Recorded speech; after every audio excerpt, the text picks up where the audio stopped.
Hi everybody, I have these shocks fitted to my old 500 Honda and I was keen to tidy them up.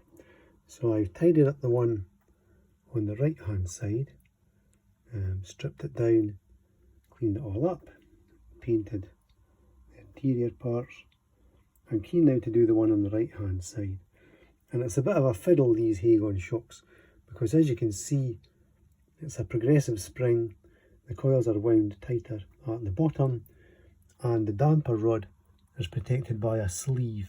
So it's difficult to get some of the tools that you'll see in other YouTube videos in there to help strip the shock. So I managed to do this one using my ratchet straps. So I'll set the ratchet straps up and we can have a look at me doing that, and it may help you if you choose to strip yours down. So here we have the first ratchet strap fed through, and the way it's done is this. Have this part to the outside, don't do what I did the first time and have it round the other way. So make sure the strap's facing this way with the mechanism to the outside, up, down inside the top coil, feed it down. I had to use this to sort of push it down. These ratchet straps are quite small, they're only maybe an inch wide, about 25mm, and you need these smaller ones to fit between the spring and this internal sleeve. So then it comes down to the bottom coil, back up and wound round the ratchet, feeding out to the front. So when I tighten it up, all this excess strapping's not in the way. I'll do a mirror image of this on the other side and we'll be ready to start compressing the spring. When you're feeding the second strap in, it's quite tight because of the space taken up by the first strap. So look around the spring and put it in where there's the most clearance. I'm actually putting this second one in next to the first one, but I'll move it around opposite once it's fed all the way down, because this is where the clearance is. So here we are set up to tighten the ratchet straps and compress the spring. Both sitting evenly, up through the top, down to the bottom, back up through the ratchet mechanism, both at the same tension. We'll click one side then the other, in turn, to bring the spring down evenly until the little collet, which is slotted at the top, can be brought down and slipped off. So let's try that now. So that's just taken me a few seconds to tighten those up. There's the clearance I've given myself.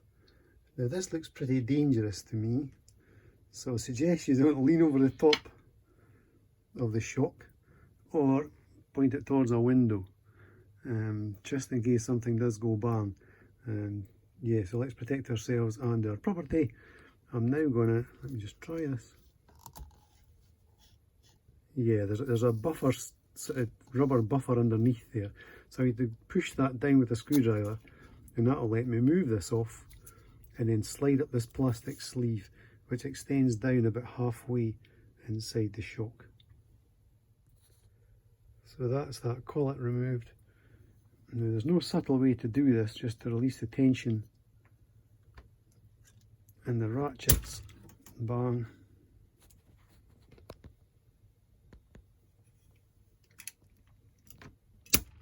Bang again. That was tucked underneath. So that's all three now. So I'll take the ratchets out and we'll get the shock to pieces.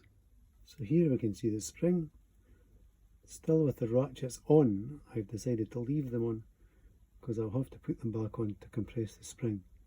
To put the thing back together, the plastic sleeve that protects the damper rod, the slotted collet, back here now to the shock,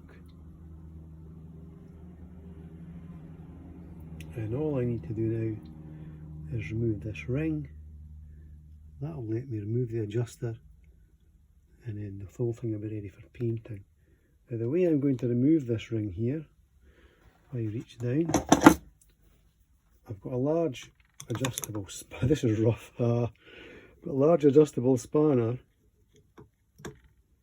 going to tighten it up so it's just loose on the body of the shock that sits beneath this ring, and I'll tap up beneath that with a hammer and prise that ring off, and it comes off quite easily, and then this just slides off below. So here now we have the little crimp ring, the adjuster off, and this leaves us, if I move round, with the body of the shock. Now I'm not going to take that to put apart any more. I might take the bushes out, rub it all down, mask off the rod, and then paint it, and it can all be reassembled.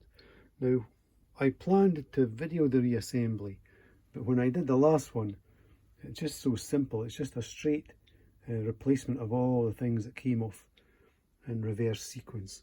So you'll be able to do that nice and easily.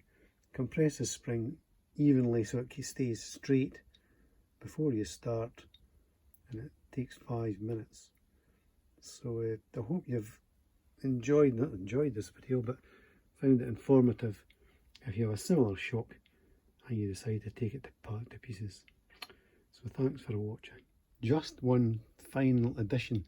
What I maybe could have mentioned was, when I went to slide off the adjuster, it was seized on the body of the shock.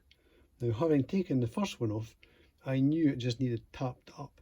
You may think that there's something else holding it on, and there isn't.